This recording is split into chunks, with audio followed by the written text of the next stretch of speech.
For many years now, Russ and Craig have had many wide-ranging conversations with folks from all over the gaming world. This is one of those conversations. D6G, the Lost Chapter. So have you tried, Craig, the triple chocolate muffin here at Dunkin' Donuts? Because the triple chocolate muffin... I'm still on a diet. Now, the problem with the triple chocolate... So I've been asking my girls, so I don't eat the triple chocolate muffins myself. I live I'm not, by... You know, I'd have to say, I'm not a fan of chocolate muffins in general. Well, here's the thing about the triple chocolate muffin. Oh, hey, Eric, my how wife are you? Loves them. Oh, it's Eric. How you doing, Eric? So, Eric, do you like triple chocolate muffins? I am a chocolate fanatic. Okay, good. So have you indulged in a Dunkin' Donuts triple chocolate muffin? No, I haven't. No. I have been trying not to go to fast food since I came to the U.S. Well, that's good. I mean, you should experience it once just to say you did it. I mean, you definitely want to kind of stick the toe in the water, if you would.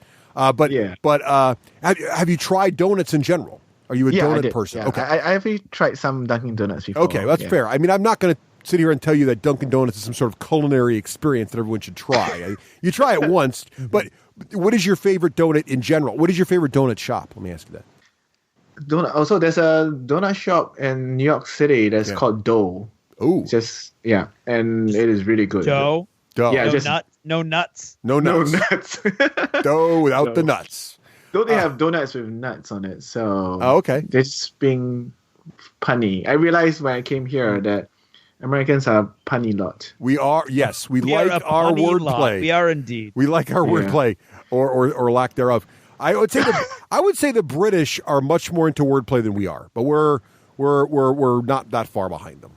But they're more wry than we are. Yes, they operate on a different level than we do. But They invented the language, so you know. So would you? Well, can I get you coffee? Would you like a beverage of some kind? We have lovely coffees here at Dunkin' Donuts. We also have tea. Now, did you finish talking about what your daughters say about the triple chocolate? So here's the thing about the triple chocolate donut. So I have not had it.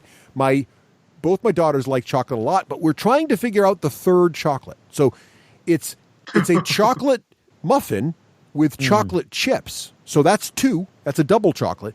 But they call it a triple chocolate muffin, but we haven't discerned yet what the third... Wait, I have a radical theory. Okay.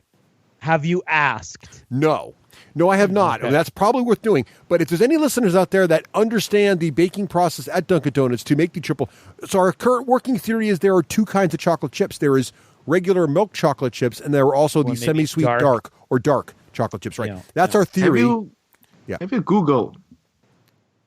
I feel like that'd be too easy. What an idea. I feel like that would be cheating. But yes, Eric, while we discuss this, if you could pull out your laptop and Google here in Dunkin' Donuts the triple chocolate muffin.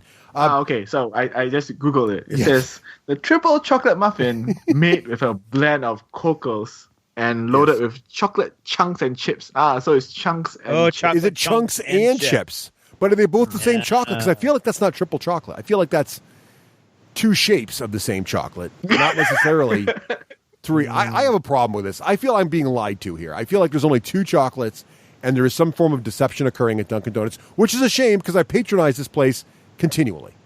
In any case. And metaphysically. I am here both in spirit and in body, often. Speaking of spirit and in body, so Eric, thanks. It's great to run into you here at Dunkin' Donuts. We really appreciate you coming on the show. We haven't seen you since Gen Con a couple years ago. Yes. You've been avoiding me.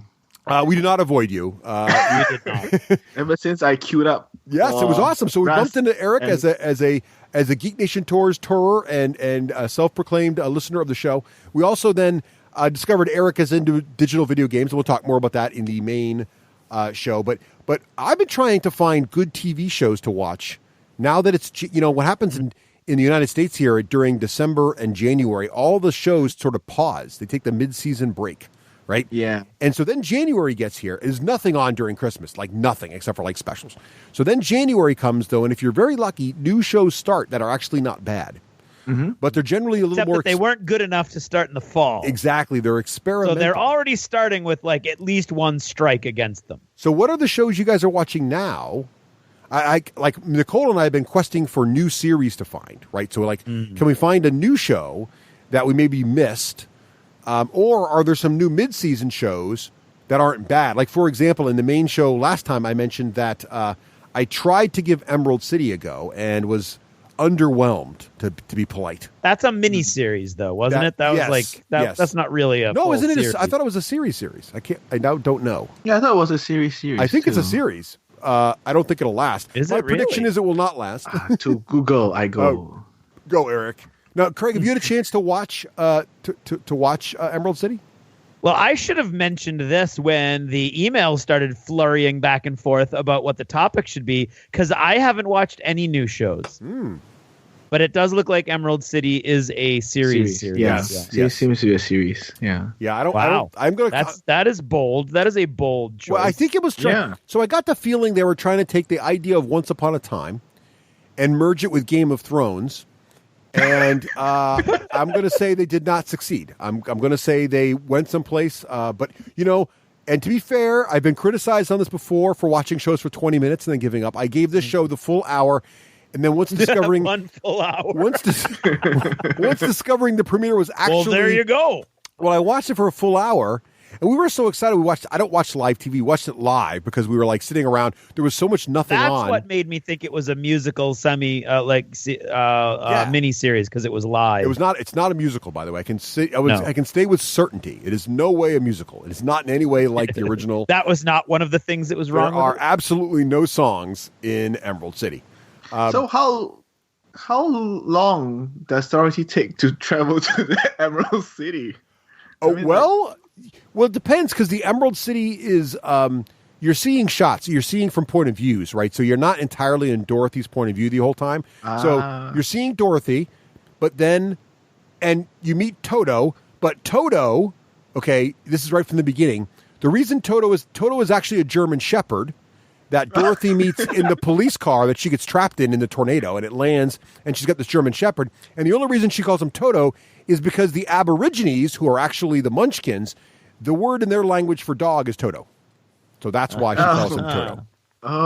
It sounds to me like somebody got a little too clever for their own good. Well, that's exactly what it feels like. So, and a little too dark for their own good. I think I mentioned in the main show that one of the witches runs an opium den whorehouse. So, just to kind of level set. Yeah, oh yeah. It's that kind of show. I'm not exaggerating in any way. This is actually what it is. This ain't your grandma's Wizard of Oz. And there is no yellow brick road. There is a road made of yellow pollen.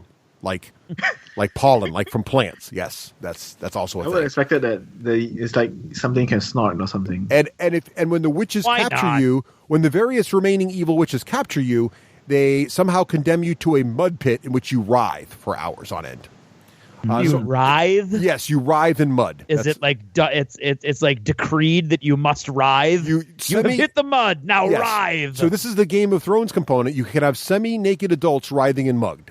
That's the that is the I am not making this up, people. I think in Game of Thrones they would be clear to not have mud. Well, it's Game of Thrones for network television, so you have to understand where they're going. So you need to have something. You have to have something covering the naughty bits. Yes, and so that is how it all works. And mud counts, I guess. Do you think Game of Thrones kind of opened the floodgate of shows that now can show naked bodies and stuff like that? Yes, on the regular everybody's trying to outdo Game of Thrones in some way. Like I think Go ahead. Did I tell you this story? So I was watching, here's another show I tried to get my kids into. So my kids are learning all this history about Marco Polo. So I was like, we should watch Marco Polo on Netflix. So we start watching Have you guys seen Marco Polo on Netflix? I think. Okay. I saw 2 episodes. Yeah. Okay, so I started watching Marco Polo on Netflix. Now, in the beginning, it's got some people impaled on spikes, but my kids have seen Lord of the Rings, so I'm like, okay, we can, this is all right, we can get through this. So we're watching it, and in most parts, pretty good. The kids are really interested, you got all the, and my oldest daughter likes Vikings, we watch Vikings, so she's 14, she can handle a little bit of blood and gore, right? We're okay. So we're watching this. I looked down at my phone for a second, like literally a second. And as I look back up, there's a sex scene going on, fully naked adults. And that's when Nicole chooses to walk in the room and going, what the hell are you watching with my children? And I'm like, this just started. Both the kids are like, no, it's not his fault. That just happened. Well, kids, now is a good time to tell you about the birds and the bees. Yes, exactly. So I would say Marco Polo does not in education, we call that a teachable moment. It was. Yeah. So, yes. So do your research. But the problem is, like, you'll see M17 that just means violence, and then you'll see M17 that's like, fully naked, all kinds of craziness going on. So I don't know. You have to watch the show yourself, I guess, in advance. But I did like Marco Polo. I just thought there was some excessiveness, and I think that excessiveness exists because of Game of Thrones, right? They're trying to be Game of Thrones. Now, this is an interesting thing that I noticed since we've branched away from actual mid-season TV shows. It can go wherever we're in Dunkin' Donuts here. It doesn't matter. Netflix decided last year that their shows could say SHIT. And so literally every moment in the script that would call for any kind of expostulation is SHIT. This, that, the other thing. You might as well replace it with Smurf and you'll be just as good. Yes. And I noticed that. And same thing last year with Amazon. They were doing the same thing. So if you watch the first season of The Man in the High Castle, it's the whole thing. This year, Amazon has decided that for the same rating, they can use the F word. Yes, I noticed that too. So now every time any character's feeling a particular angst, it's F, and it's just like, it gets ludicrous. You're overusing it. You've completely robbed it of any impact, and it's actually just silly. Yes. When any time someone could possibly use that word, they're going to use it, and it's always, they don't even put the S word in there anymore, because why use that? That's passé. That's so 2016. But there is some good news. There is some good news. So have you guys seen the new Netflix series that just dropped? And they did the whole series right. It dropped last week. Series of Unfortunate Events. Have you watched this yet? So I watched the first episode. Did you like it? No, I loved it. So my whole family, we got sucked right in. He loves something, he loves it. I did love it. So Neil Patrick Harris, I think what happened, here's my theory, because it's produced by him, and he fell in love with it and wanted to do it and made it happen. I think he, after playing Dr. Horrible, right, he fell in love with a villain character and was like, I could be the villain of Unfortunate Events. And I think it's fantastic. I love where it went. It's they've altered a few things from the books, but that's okay. It's extremely family friendly. I think the music's fantastic. I think the storytelling is great.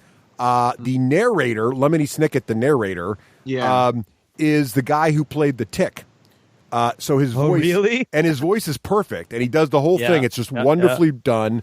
Just the look, the feel, the CGI, the everything. I think they really nail the series. It's definitely still that sort of children's story, but elevated slightly. I really like it a lot, and I think Neil Patrick Harris is phenomenal in this. And actually, there's quite a cast in here, a lot of cameos from different people. Yeah. I think I'm really enjoying it. My whole family loved it. We couldn't get enough of it and watched it all the way through, and it got my younger daughter, who's 12, to reread the books. She's back into reading them again. So, cool. I think for me, the first episode was just a bit too much Neil Patrick Harris. He's over the top, but it's on purpose, because the books are over the top, right? The whole thing is sort of weird, but I liked it. But he's definitely hamming it up, but that's by intent. But I think the more you go with the stupid, the thing about it is, like, no one ever recognizes the bad guy, right? Like, none of the other adults can ever understand what's happening, even though it's perfectly clear. And I think they sort of play into that silliness and bring it to another level, which could be a little weird, but I'm really enjoying it. It's getting really good reviews. People seem to really be enjoying it too. So they've already renewed it for another season, which is great, because they do what it is every 2 episodes is a book. So and the way they're titled, they're a book. So each of the 2 episodes, if you watch them back to back, you've watched one full Unfortunate Event book. And there's 13 books. So in the first season, I think they did 8 episodes, so you get through 4 books in the first season, basically. There are some spoilers in there, and they do bring some stuff forward and give some parallelism to things that are later in the books, which my youngest daughter was bothered a little bit by, but still enough to want to watch it. And that's why she went to reread some of them, because she didn't want to she had never finished the last 2 books, I think. She wanted to finish those. But really good. I would recommend it, especially if anybody in your house that is a fan of those books. I think they do a pretty good job with that one. So I like that a lot. Cool. Have you guys watched the second season of Sherlock? Third now, right? Is it 3rd or 4th? Whatever they're on. It's late. The latest one. Oh, I'm loving it. I've seen the 1st and 2nd. I haven't seen the 3rd yet. Okay. The 3rd is the 3rd good? Yes, it's good. Really, really good. Now, I love that series. I think it's fantastic. What did you think of the season? I thought the first two were right in line with everything they've ever done. I didn't like the first one. The first episode was a bit, as in the first episode of this season was a bit lackluster. Yeah. Yeah. Second went back. The third more than make up for the whole season. Oh, good. Well, the first one, I thought the first one was a little flatter than it could have been. They still have not matched. My absolute favorite episode of the entire series is the Watson wedding episode. Was just awesome. And I think when they have a little fun and get a little tongue in cheek, it's when the show really shines. And when they try to get super dark, I think it works, but it almost takes some of the fun away from the show, right? So I like it when the show is a little bit tongue in cheek, like it's Never Twins. The Never Twins line just always cracks me up every time. But I'm looking forward to watching the third one. And I think this season's really strong, also. So you will definitely enjoy. I can't wait third to watch episode. that. Yeah, awesome. Craig, have you seen any Sherlock? Did you ever watch any of that? No, man. I'm not watching. I'm trying desperately to. Let's see. I'm trying to keep up with Vikings right now. All right. Okay. There you go. And you know what I did watch that I forgot to mention on the main show, which I will mention on the main show in achievements retroactively. Yeah. This episode coming up is Con Man. Oh, what'd you think? What'd you think? I loved it. Isn't it good? It is so funny. Yes, it is. It's ridiculously hard to find and annoying. Yeah. And I mean, if you're good and you can find it, you can get season 1 for $10, which is kind of crazy considering it's 13 10-minute episodes. Yes. But well worth the $10 if that's how you end up finding it. But I loved it. And their season 2 is out now, but you have to have a subscription to Comic-Con, the Comic-Con service, the Comic-Con channel. Okay, somehow there's like a Comic-Con. How do you get channel that? Is that now. online? It must be online. Yeah, you've got to get through. Yeah, you got to get it online, and that's the only. I got all excited when it was like Con Man has now found a home. I thought, oh, wouldn't this be awesome if it was like a real, like if Sci-Fi picked it up, Netflix or anything? Central. Yeah, you're right. No, it was picked up by Comic-Con, the Comic-Con channel. Yeah. But I thought it was hilarious. I love the fact that and see now I had everything all queued up in my head and now it's all gone. But Casper Van Dien, I love that Casper Van Dien is the bartender wherever he goes. Yes. Like anywhere in the country, wherever he goes, Rico from Starship Troopers is the bartender. Yes. I love that too. It's just hilarious. And he doesn't even talk. All he does is like snort. Right. Whenever Ray is I can play a 30-year-old. Right. I love everything about it. Like all the cameos are fantastic. The cameos are insane. Everyone who's ever been in a sci-fi TV show is somewhere on. My favorite is Joss Whedon's cameo. Did you catch that? He's sprinkling snow. He's sitting on a stepladder. Yeah. And sprinkling snow in some scene. There's a cut where it cuts to a scene of a movie being filmed. And Joss Whedon is like the snow sprinkling guy. He's like the key grip or something. He's sitting there sprinkling. Just sitting there. No lines, just sitting there doing it. Whatever. I don't know my roles on a set, Craig. That's not my... No, well, key right there is where you like key. He's, that's right. He's not a key grip. He's in no way key. He's not key. He's keyless. But I really enjoy that too. So that's probably the close, and that's from last year. So that doesn't count as a 2017 mid-season replacement either. So I have one. Are either of you, Eric, are you a fan of Mythbusters? You ever watch Mythbusters, the show? Yeah. Okay. Yeah, I did. So if you're a fan of Mythbusters, I do have two that I've been watching. One is good and one is not so good. So are you familiar with the White Rabbit Project? I just watched an episode last night. See, what did you think of the White Rabbit Project? It's like for me, it's like a continuation. But the three of them, I felt it. I liked the first episode, where they did the mind control bit. That was kind of funny. If you keep watching it, so I thought the second episode was the weakest. So just to give our listeners a premise here, so the White Rabbit Project features the quote unquote myth turns from the original Mythbusters. So Carrie, Tori, and Grant, who were, the sidekicks on the Mythbusters, now have their own show. It's a Netflix series, so the entire series has already dropped. And it's kind of like what Mythbusters was. So I think you're right, Eric, and like it's a continuation. But the premise is they pick a topic like superpowers. And they'll pick 6 different superpowers, for example. And like what are technologies today that give us superhero-like powers, and then they rate each one, and they pick the different categories based on the kind of thing they're doing. So it's like, how near is it to being done? How much does it make you feel like a superhero? And that kind of thing. How expensive, how accessible is it, right? And they'll do these different things like they had. And it's cool because some of the things they'll try to build them themselves. So they'll do kind of like a Mythbusters build. And some of the things they'll have guests on, or they'll interview people who have currently built it. Like they had a guy who has a flying wing. You strap it to your jetpack, your back, and you literally fly like Superman. It was amazing. So it's kind of cool because you see the science aspect of it, but then you do this other thing, and it's in a slightly different format. My favorite one so far was actually the most annoying technologies. So they picked technologies that are annoying, and they had like any form of beeping, and why do we use beeping? And it was actually got into this point where like beeping is actually a terrible alert because the pitch they use for most beeps, you cannot identify direction. It doesn't like smoke detectors. The beep they use in smoke detectors, you cannot detect the direction it's coming from. So it's a dumb idea. It's a wrong tone. And they were talking about how there's better ways to do it. It was really interesting. They picked printers were one of the other bad technologies because, printers are always jamming all these problems. So it's pretty neat. So some of those episodes actually are surprisingly good. So I would definitely, if you like Mythbusters at all, it's a pretty neat format. And then the other show that's not as good is Mythbusters: The Search. So in this show, and this is not a Netflix series. This is actually the Discovery Channel trying to keep the Mythbusters alive. So they've got the same announcer from Mythbusters, and it's the same it's the Mythbusters format, but now it's almost like the next Food Network Star show. It's a game show now where there's like 9 people trying to be the next Mythbusters. And so in each episode, they're given essentially... That is unfortunate. Yes, they're given essentially myths to bust. And then each week, the least successful person on the show is kicked off. And I guess the premise is... What? Did they lose the main hosts? Or why are they doing that? The show was canceled. The show was canceled eventually because... And why are they trying to save it with new... game showy hosts? I literally think the Discovery Channel was like, well, the Mythbusters isn't making as much ratings, let's cancel it.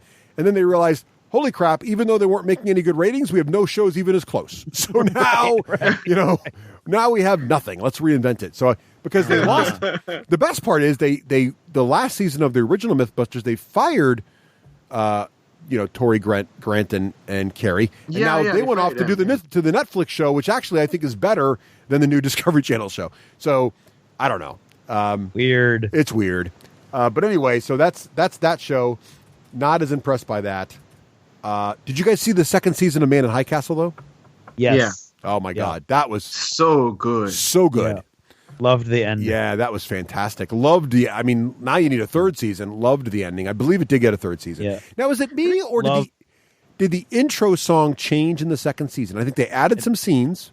I did not think that. I think they added some scenes, and I think they added more English.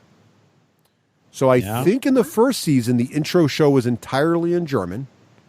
And I think in the second season, there's more scenes showing Washington being nuked, and they added more English, like the culture is merging together. Yeah, I think they did that when they started to reveal more and more information. Oh, maybe it's been going on the whole time. I just didn't notice it until season 2. Maybe that's maybe. Yeah. I think it's also very appropriate. I mean, not appropriate. I mean, more coincidental that a lot of the scenes are like in the current year's political climate. It kind of makes it feel a bit more poignant, I guess.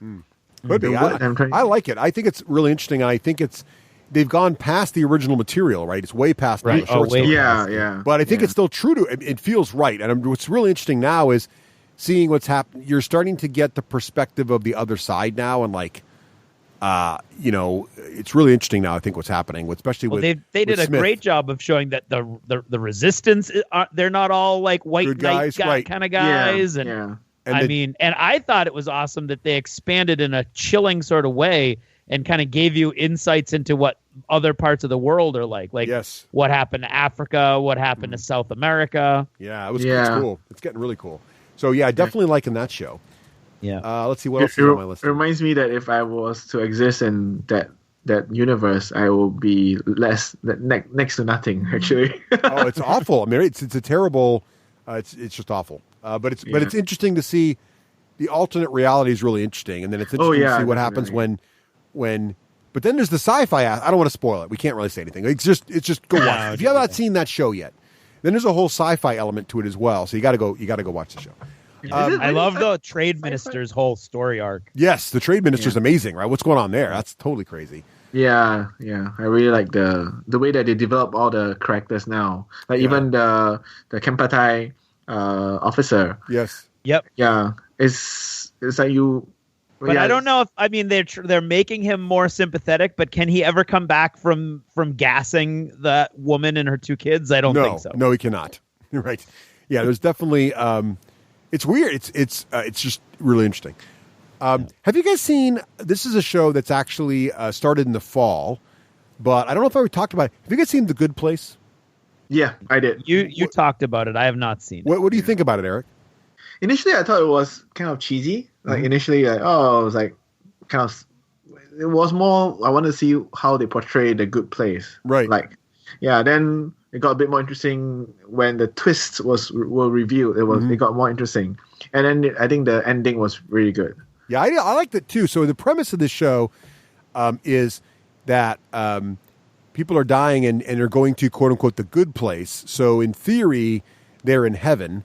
Don't ruin it. But that's all we spoil it. That's all we know. But what's interesting about it is that it's a sitcom in the truest sense. It's situational comedy where right from the beginning, and this is not a spoiler, one of the people that end up there is not really a good person.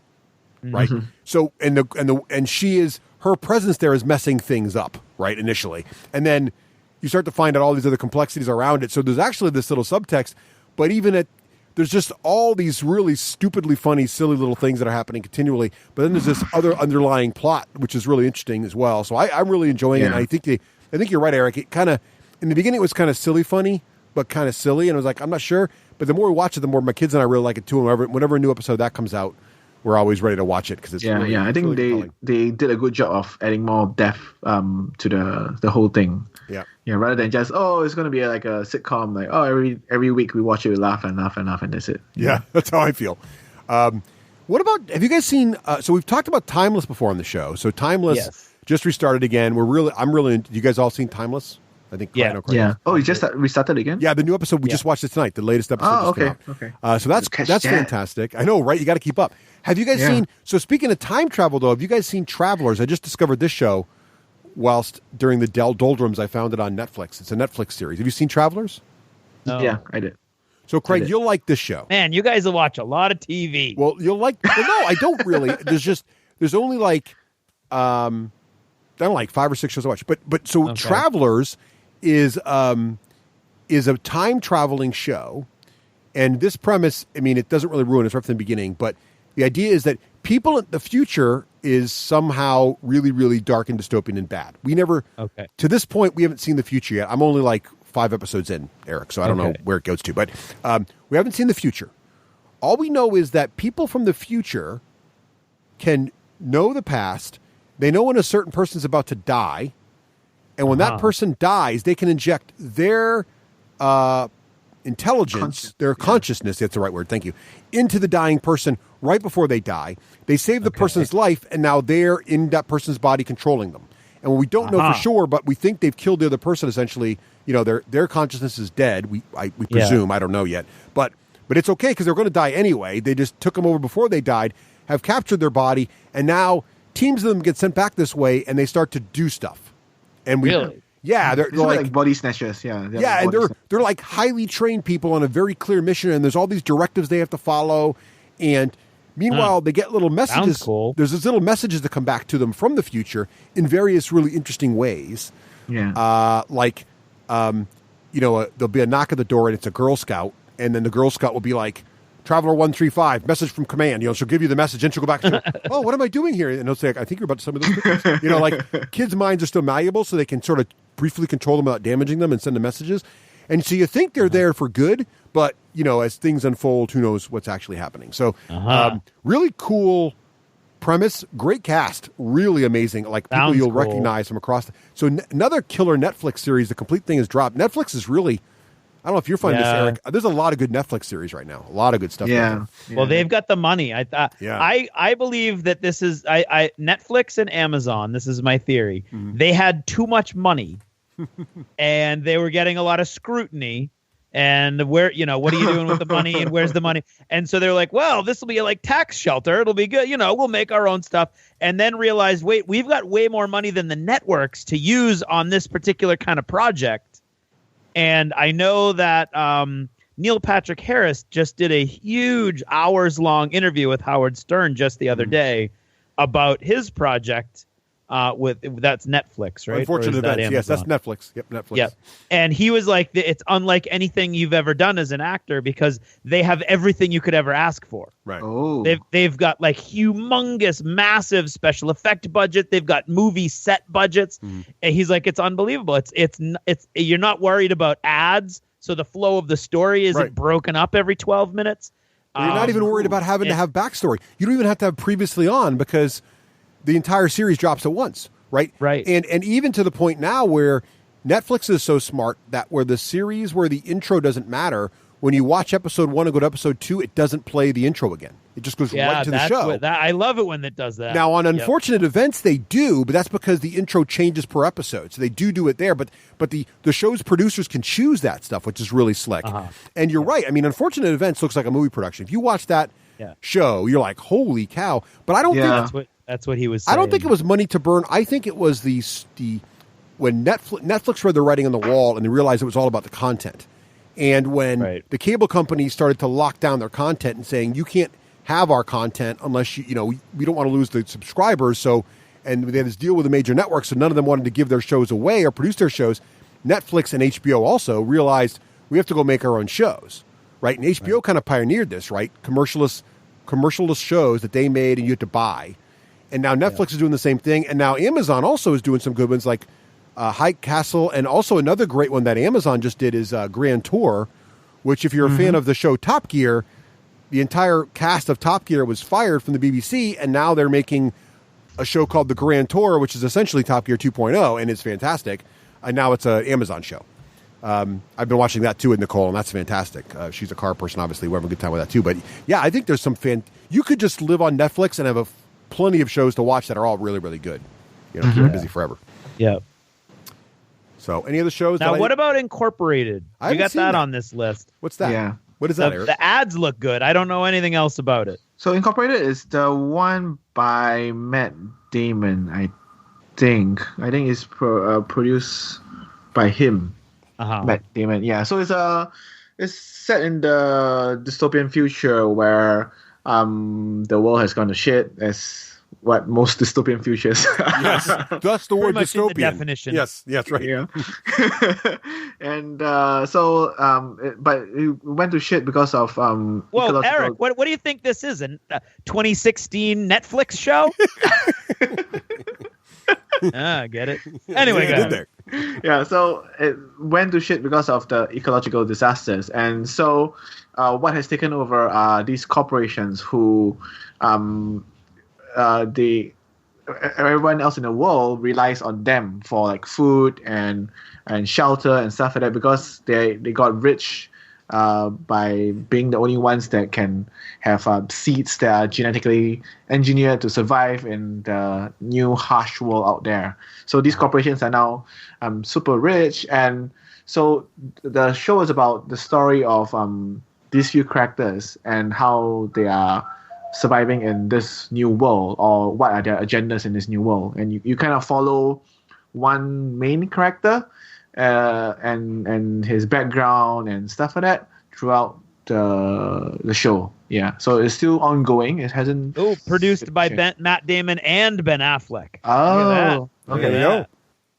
Oh, that sounds cool. I'll have to check that out. Yeah, the tech stuff is pretty interesting. Like how they do all this, the new techie stuff. Like if you watch if you like sci-fi show, you see people who have all this funny, fancy phones and stuff like that. Yeah, they have all this tech stuff inside. So yeah, so it's pretty engaging so far because of the backstory that they have and what's happening out there. And this world is pretty interesting as well. Yeah, so it's quite a good show to watch. Nice. Cool. I'll have to check that one out. I'm going to add that to my list. And is that on what network is that on, or how are you watching that one? Sci-Fi, it looks Sci-Fi, like. okay. Yeah, Sci-Fi, yeah. All right. Very good. Cool. Yeah. Well, the Dunkin' Donuts guy has given us the evil eye now, so you might have to head out here. But Eric, it was great to bump into you here, and I'm glad you enjoyed chocolate, but I'm sorry the triple chocolate donut was only double chocolate. I apologize. It's okay. I can't help but notice that Eric's been on his phone for most of this time playing some game. And Googling, yes. What are those fish? What are those cats? What's going on there? It's fish and cats in a washing machine, I think. It's in a washing machine. Yeah. Well, let's talk about that. Nice. So, Eric, we'll have you back on in the main show here in about a week, and we'll talk all about fish, cats, washing machines, and a lot more. And so much more. Cool. Awesome.